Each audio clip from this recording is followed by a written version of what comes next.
Sinimula na ng Senado ngayong araw ang investigasyon hinggil sa pagkakapatay kay Albuera Mayor Rolando Espinosa habang nakakulong sa Baybay Leyte Sub-Provincial Jail.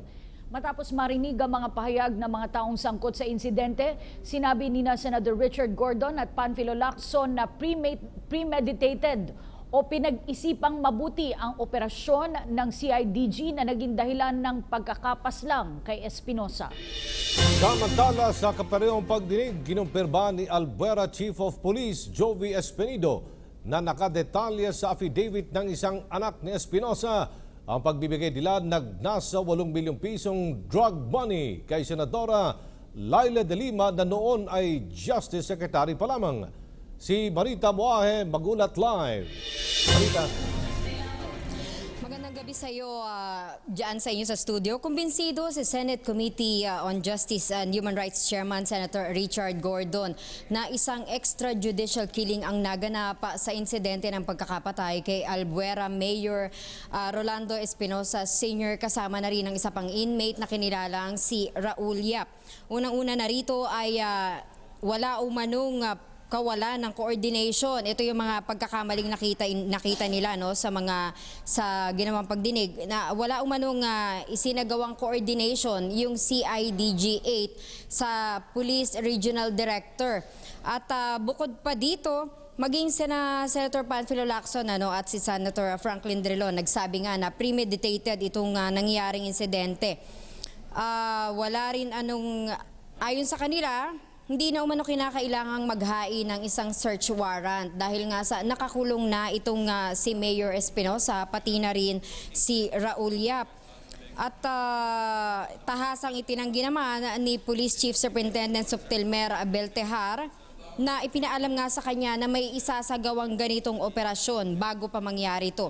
Isang text message lamang yung natanggap niya pero yun ay nakuha niya sa panahon na nangyayari na yung raid na naganap. Sinabi rin ni Police Director Benjamin Magalong na malinaw na nilabag ng raiding team na kinabibilangan ni Police Superintendent Marvin Marcos, Regional Chief ng CIDG Region 8 PCI Leo Laraga, Police Superintendent Santi Noel Gaspang Matira, na ayon kay Senator Lacson ay kasama sa listahan ng payola ni Espinosa. Ayon kay Magalong, very unusual at hindi standard practice na kumuha at maghain pa ng isang search warrant para sa isang taong nakakulong na nga katulad ng nabanggit natin kanina.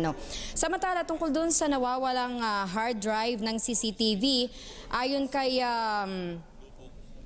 Senator Lacson, malabo na ma-recover pa itong CCTV dahil kung sino man daw ang may hawak nitong CCTV nito, malamang ay sinira niya na ito. Sinabi naman ni Senator Gordon na sa panahong ito, hindi nakakailanganin yung CCTV na yon dahil malinaw naman na mayroong paglabag o pag-abuso sa bahagi ng CIDG 8 raiding team.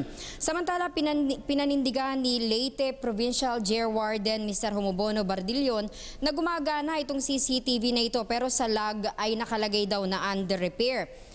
Pero sinabi rin nila na bago yung raid, nakita pa nga daw na dumating yung mga tao ng CIDG kung kaya't bumaba yung jail guard. Ito isang matibay na patunay na buo at gumagana yung sinasabing CCTV. Samantala, inisa-isa naman ng medico-legal na si Police Chief Superintendent Benjamin Lara yung mga tinamong tama ng baril ni Espinosa pati na rin si Yap. Inamin naman ni Laraga na siya nga ang bumaril sa mayor. Ipinaliwanag ng CIDG 8 nasa Samar daw sila nag-apply ng search warrant dahil sa aware sila na maraming mga politiko, judges at mga pulis na mula sa Leyte na nasa listahan ng payola ni Espinosa. Kung kaya't natakot sila na magkaroon naman ng leakage sa mga impormasyon kung kaya't sa Samar sila nag-apply ng isang search warrant. Sinabi naman ni Albuera Police Chief Inspector Jovi Espinido na may affidavit si Mayor Espinosa na pinirmahan nito at ipinakita sa kanya. Ito daw ay isang pink book na tinatawag niya dahil kulay pink nga ito. Binanggit nito ang 5 pangalan.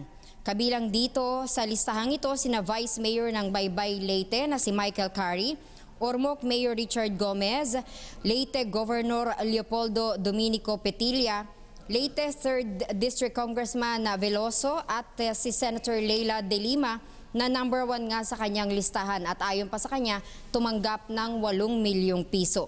Bukod sa mga nabanggit natin kanina, may mga lapses pa na nakita sa sequence of events katulad ng 3:49 nung matanggap umano ng SOCO yung report o makatanggap na humihingi ng SOCO team itong CIDG-8. Samantalang doon sa sequence of report o sequence of events na ipinasa nila sa Senado, 4:30 pa lamang ng madaling araw bago sila nakapasok sa loob. So ang ibig sabihin nga nito kanina, sinasabi ng mga senators natin kanina, ibig sabihin tumatawag na sila ng SOCO bago pa sila nakapasok doon sa loob ng kulungan. Pero paliwanag naman ng CIDG-8, medyo hindi na daw nila napansin yung mga oras. At isa pang question dito ay yung bakit kailangan gamitan ng bolt cutter na ayon sa CIDG-8 dahil nga daw sa hindi naging cooperative yung mga jail guards sa kanilang isasagawang operasyon. Meron din daw pending motion to transfer ang mayor. Pero habang hinihintay nga nila yung approval ng motion to transfer nito dahil nga ito ay isang high value personality, naglagay sila ng 4 na pulis. Ito yung 4 na pulis na kasama doon sa pinaluhod umano at pina-face the wall ng CIDG-8 raiding team. Samantala, na-recover naman na ebidensya mula sa selda ang isang caliber Super 38 at isang caliber 45 Colt mula naman sa selda ni Yap. Tanong pa ni Lacson, bakit kailangan basahan pa ng search warrant yung isang patay na dahil meron naman lumabas na earlier report na yung 2 bangkay doon ay binabasahan pa nila ng search warrant. Bago natapos yung ginawang investigation, ininunsyo rin nila na na-relieve na sa pwesto itong CIDG raiding team na ito. Samantala, binigay naman o sinabi naman ni Senator Leila de Lima na kinakailangang maprotektahan si Kerwin Espinosa at yung iba pang mga possible witnesses dito sa naganap na pagpatay kay Mayor Espinosa para daw malaman kung sino talaga ang nasa likod ng illegal na operasyon ng droga. So yan yung wrap up natin sa ginanap na Senate Inquiry Investigation na ngayong araw na ito. Mula dito sa Senado para sa PTV News, Marita Muahe.